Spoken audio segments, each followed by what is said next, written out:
ഇറാനും അമേരിക്കയും തമ്മിലുള്ള രണ്ടാം ഘട്ട ചർച്ചയ്ക്ക് കളമൊരുങ്ങുമ്പോഴും ആ മേഖലയിൽ കാര്യങ്ങൾ അത്ര പന്തിയല്ല. അമേരിക്കയുടെ പ്രധാനപ്പെട്ട 2 യുദ്ധക്കപ്പലുകൾ ഉണ്ട് ഇറാന്റെ തീരത്ത് എന്നുള്ളത് പ്രധാനപ്പെട്ട ഒന്നാണ്. മറ്റൊന്ന് ഇറാന്റെ പ്രകോപനം അമേരിക്കയ്ക്കെതിരെ എന്നുള്ളതാണ്. തങ്ങൾ ആക്രമിച്ചാൽ അമേരിക്കയുടെ വലിയ തോതിൽ തിരിച്ചടി ഉണ്ടാകുമെന്നുള്ള മുന്നറിയിപ്പ് ഇറാൻ നൽകുന്ന പശ്ചാത്തലമുണ്ട്. ഇതിനിടെ അപ്രതീക്ഷിതമായ മിസൈൽ വർഷവുമായി ഇറാൻ രംഗത്ത് വന്നു എന്നുള്ള വളരെ പ്രധാനപ്പെട്ട ഗൗരവമേറിയ വാർത്തയും പുറത്തുവരുന്നുണ്ട്. ഹോർമുസ് കടലിടുക്കിലും മറ്റുമാണ് സൈനികാഭ്യാസത്തിന്റെ ഭാഗമായി ഹോർമുസ് കടലിടുക്കിന്റെ ചില ഭാഗങ്ങൾ മണിക്കൂറുകളോളം ഇറാൻ അടച്ചിടുന്ന പശ്ചാത്തലമുണ്ടായി. പ്രസിഡന്റ് ഡൊണാൾഡ് ട്രംപിന്റെ ഭീഷണിക്ക് മറുപടിയാണ് നീക്കമെന്നാണ് ഇപ്പോൾ ലഭിക്കുന്ന സൂചന. ലോകത്തെ ഏറ്റവും ശക്തമായ സൈന്യത്തിന് കിട്ടുന്ന അടി ചിലപ്പോൾ അവരെ തിരിച്ചു വരാൻ സാധിക്കാത്ത വിധം തളർത്തിയേക്കാമെന്നാണ് ഇറാന്റെ പരമോന്നത നേതാവ് അയത്തുള്ള അലി ഖൊമേനിയുടെ മുന്നറിയിപ്പ്. ഇതിനിടെ ജനീവയിൽ നടന്ന ആണവ ചർച്ചകൾ ക്രിയാത്മകമായിരുന്നുവെന്ന ഇറാന്റെ വിദേശകാര്യമന്ത്രി അബ്ബാസ് അലി നഖ്വി വ്യക്തമാക്കി.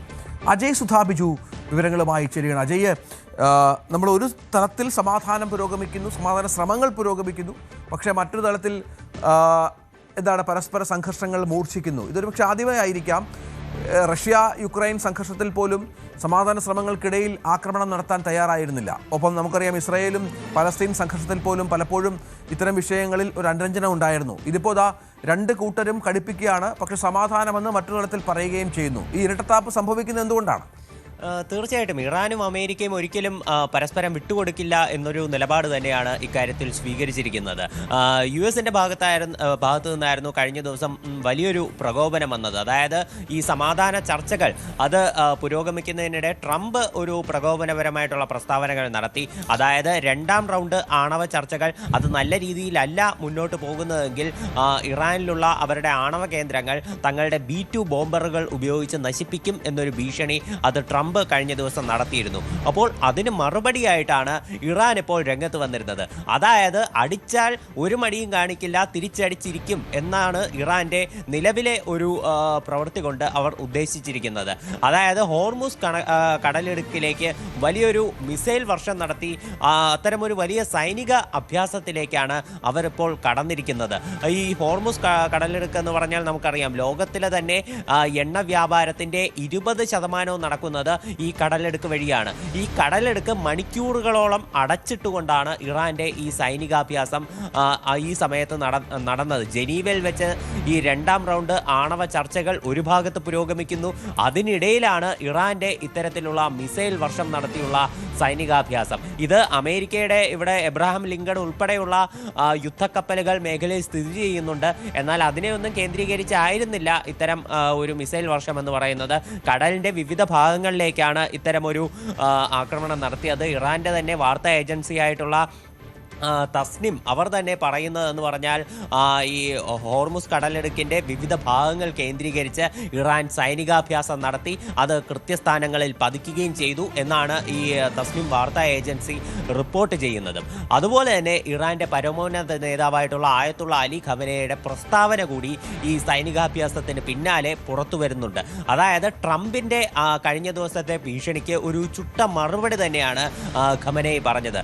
അതായത് US ലോകത്തിലെ ഏറ്റവും ശക്തിയേറിയ സൈന്യം എന്നുള്ള ട്രംപിന്റെ പ്രസ്താവന അത് ഖമനയി അംഗീകരിക്കുന്നുണ്ട്. അത് അംഗീകരിച്ചുകൊണ്ട് തന്നെ അദ്ദേഹം പറയുന്നു ലോകത്തിലെ ഏറ്റവും ശക്തമായ സേനയ്ക്ക് ലഭിക്കുന്ന അടി ചിലപ്പോൾ അവരെ തിരിച്ചെഴുന്നേൽക്കാൻ സാധിക്കാത്ത വിധം തളർത്തിയേക്കാം എന്നൊരു ഭീഷണിയാണ് ഖമനയുടെ ഭാഗത്തു നിന്നുണ്ടാകുന്നത്. അതേസമയം ജനീവയിൽ വെച്ച് നടന്ന ചർച്ചകൾ അത് ക്രിയാത്മകമായിരുന്നു എന്ന് തന്നെയാണ് ഇറാന്റെ പ്രതിനിധിയായിട്ടുള്ള അവരുടെ വിദേശകാര്യമന്ത്രി അബ്ബാസ് അരക്ചി അദ്ദേഹം വ്യക്തമാക്കുന്നത്. ഇപ്പോൾ 2 കൂട്ടർക്കും ഒരുപോലെ യോജിക്കാൻ സാധിക്കുന്ന ഒരു നിലപാടിലേക്ക് എത്തിക്കൊണ്ടിരിക്കുന്നു. എന്നാൽ ഈ ആണവ കരാറിൽ ഒപ്പിടുന്ന അത്ര ഒരു വലിയ നീക്കത്തിലേക്ക് പോകാറായിട്ടില്ല. അതിന് കുറച്ചുകൂടി കാത്തിരിക്കേണ്ടി വരും എന്നാണ് അബ്ബാസ് അരക്ചി വ്യക്തമാക്കുന്നത്. അമേരിക്കയുടെ പ്രതിനിധികളായിട്ട് ഈ ചർച്ചയിൽ പങ്കെടുത്തത് സ്റ്റീവ് വിറ്റ്കോഫും അതുപോലെ തന്നെ ജെറഡ് കുഷ്ണറുമാണ്. അവിടെ ഒമാന്റെ മധ്യസ്ഥതയിലായിരുന്നു ഇത്തരത്തിൽ ഈ ചർച്ചകൾ ജനീവയിൽ വെച്ച് നടന്നത്. ഒമാനി അംബാസഡറുടെ വസതിയിൽ വെച്ചായിരുന്നു ഈ ചർച്ചകൾ പുരോഗമിച്ചിരുന്നതും. ഇതിൽ ഇപ്പോൾ ഈ ഇറാന്റെ ഈ വിദേശകാര്യ മന്ത്രിയായിട്ടുള്ള അബ്ബാസ് അരക്ചി അദ്ദേഹം വ്യക്തമാക്കുന്ന മറ്റൊരു കാര്യം എന്ന് പറയുന്നത് തീർച്ചയായിട്ടും US-ന്റെ പ്രകോപനങ്ങൾ തന്നെയാണ്. US ഇറാനെതിരെ എന്തെങ്കിലും ഒരു ചെറിയ സൈനിക നടപടി സ്വീകരിച്ചാൽ അതിന് തക്കതായിട്ടുള്ള മറുപടി നൽകുമെന്നും ഈ ചർച്ചകൾ കഴിഞ്ഞ ശേഷം അദ്ദേഹം മാധ്യമങ്ങളോട് പ്രതികരിച്ചപ്പോൾ പറഞ്ഞിട്ടുണ്ട്.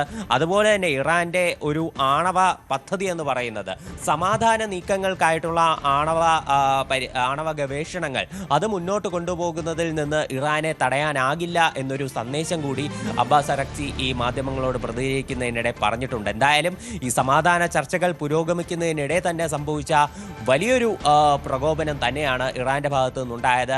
അമേരിക്കയും വിട്ടുകൊടുക്കുന്നില്ല. അമേരിക്കയും ഇതേ നാണയത്തിൽ തന്നെയാണ് അവർ സാധാരണ മറുപടികൾ നൽകാറുള്ളത്. എന്തായാലും ഇറാന്റെ ഈ സൈനികാഭ്യാസത്തിന് അമേരിക്കയുടെ മറുപടി എന്താകുമെന്ന് ആശങ്കയോടെ തന്നെ കാത്തിരിക്കുകയാണ് ലോകം. അമേരിക്കയുടെ മറുപടി എന്താകും എന്നുള്ളതാണ്. അതിനിടയ്ക്കാണല്ലോ ഈ സമാധാന ചർച്ചകൾ മറ്റു തലത്തിൽ പുരോഗമിക്കുന്നത്. അജയ്, അത് വലിയ വിജയമാകുമെന്നുള്ള പ്രതീക്ഷയൊക്കെ പല രാജ്യങ്ങളും പങ്കുവെക്കുന്നുണ്ട്. മധ്യസ്ഥരൊക്കെ ഇക്കാര്യത്തിൽ ഇടപെടുന്നുണ്ട്. ഇപ്പോൾ യഥാർത്ഥത്തിൽ അമേരിക്കയ്ക്ക് ഇറാനെ ആക്രമിക്കണമെന്ന് ആഗ്രഹമുണ്ട്. പക്ഷേ ഇസ്രായേൽ ചില കാര്യങ്ങൾ മുന്നോട്ട് വെക്കുന്ന സാഹചര്യമുണ്ട്. യഥാർത്ഥത്തിൽ ഈ ഭീഷണികൾ, ഇറാന്റെ ഭീഷണികൾ അമേരിക്കയെ ഒരു പരിധി വരെയെങ്കിലും അമ്പരപ്പിക്കുന്ന പശ്ചാത്തലമുണ്ടോ? ഇറാനെ പോലെ ഒരു രാജ്യത്തെ ഒറ്റ ദിവസം കൊണ്ട് തകർക്കാമെന്നൊക്കെ പലപ്പോഴും വീമ്പ് പറയുന്ന അമേരിക്കയ്ക്ക് മറ്റു സ്ഥലങ്ങളിൽ ഇടപെട്ടതുപോലെ ഇറാനിൽ ഇടപെടാനുള്ള പരിമിതികൾ എന്തൊക്കെയാണ്? വർഷങ്ങളായി തന്നെ അമേരിക്ക ഇറാന്റെ കഴുത്തിലൊരു പിടിമുറുക്കാൻ പല ഘട്ടങ്ങളിലായി ശ്രമിച്ചുകൊണ്ടിരിക്കുകയാണ്. പ്രധാനമായിട്ടും അവരുടെ ഒരു ആണവ പദ്ധതികൾ, അതിലുള്ള നിയന്ത്രണം, അതാണ് അമേരിക്ക ആഗ്രഹിക്കുന്നത്. അവരുടെ ഒരു ആണവ പരീക്ഷണങ്ങൾ അതൊരിക്കലും മേഖലയിലെ തങ്ങളുടെ ഏറ്റവും വലിയ കൂട്ടാളിയായിട്ടുള്ള ഇസ്രായേലിന് ഭീഷണിയായിട്ട് വരരുത്. അതുപോലെ തന്നെ ഗൾഫ് മേഖലയിൽ US-ന്റെ നിരവധി സൈനിക കേന്ദ്രങ്ങൾ സ്ഥിതി ചെയ്യുന്നുണ്ട്. അതിനൊന്നും ഒരു ഭീഷണിയായി വരരുത്. US-ന് തന്നെ നാളെ US-ന് നേരെ ഒരു വിരൽ ചൂണ്ടാൻ ഇറാനെ അനുവദിക്കരുത്. ഇതെല്ലാമാണ് US-ന്റെ ലക്ഷ്യമെന്ന് പറയുന്നത്. എന്നാൽ ഇസ്രായേലിന്റെ ലക്ഷ്യമെന്ന് പറയുന്നത് അത് കുറച്ചുകൂടി മുന്നോട്ട് നിൽക്കുന്നതാണ്. മേഖലയിലുള്ള ഇറാന്റെ മിസൈൽ പരീക്ഷണങ്ങൾ കൂടി പൂർണ്ണമായിട്ടും നിർത്തിവെക്കണം എന്നുള്ളതാണ് ഇസ്രായേലിന്റെ ഒരു ആഗ്രഹം.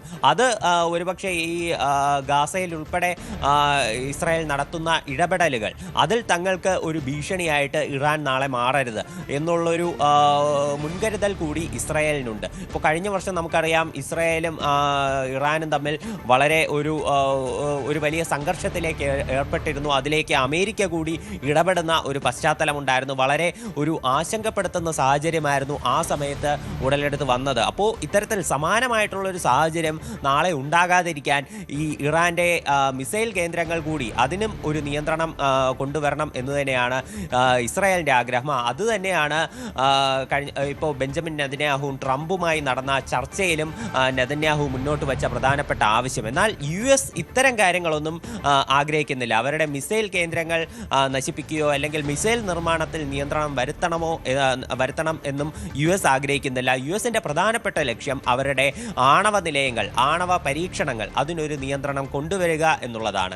ഇപ്പോൾ ഇറാൻ എന്നാൽ പറയുന്ന ഒരു പ്രധാനപ്പെട്ട കാര്യം എന്ന് പറയുന്നത് ആണവ പരീക്ഷണങ്ങൾ നിയന്ത്രണം കൊണ്ടുവരാം, എന്നാൽ ഇത് പൂർണ്ണമായി അവസാനിപ്പിക്കാൻ തങ്ങൾ തയ്യാറല്ല എന്നുള്ളതാണ് ഇറാന്റെ വാക്കുകളിൽ നിന്ന് ലഭിക്കുന്ന സൂചന. അബ്ബാസ് അരക്ചി, ഇറാന്റെ വിദേശകാര്യമന്ത്രി അബ്ബാസ് അരക്ചി വ്യക്തമാക്കിയതും അതുതന്നെയാണ്. സമാധാന ആവശ്യത്തിനായി ആണവ ഊർജ്ജം ഉപയോഗിക്കാൻ തങ്ങൾക്ക് അവകാശമുണ്ട് എന്ന് തന്നെയാണ് അദ്ദേഹം പറഞ്ഞിരിക്കുന്നത്. എന്തായാലും ഇനി ട്രംപിന്റെ പ്രതികരണം വരേണ്ടതുണ്ട്. എല്ലാ കാര്യത്തിനും പ്രകോപനപരമായി പ്രതികരിക്കുന്ന ട്രംപ് ഇക്കാര്യത്തിൽ എങ്ങനെ പ്രതികരിക്കുമെന്ന് നമുക്ക് നോക്കിയിരുന്നു തന്നെ കാണാം. തീർച്ചയായും അതാണ് കാത്തിരുന്ന് കാണേണ്ടത്. ആണവ ചർച്ചകൾ, ആണവ നിലപാടുകളുമായി ബന്ധപ്പെട്ട ചർച്ചകൾ ഒരു തലത്തിൽ പുരോഗമിക്കുന്നു, മറുതലത്തിൽ പരസ്പരം ഭീഷണികൾക്കും യാതൊരു പഞ്ഞവുമില്ല. അങ്ങനെ വല്ലാത്ത അരക്ഷിതാവസ്ഥയിൽ, ആശങ്കയിലാണ് ആ മേഖല എന്നുള്ളത് പ്രധാനമാണ്.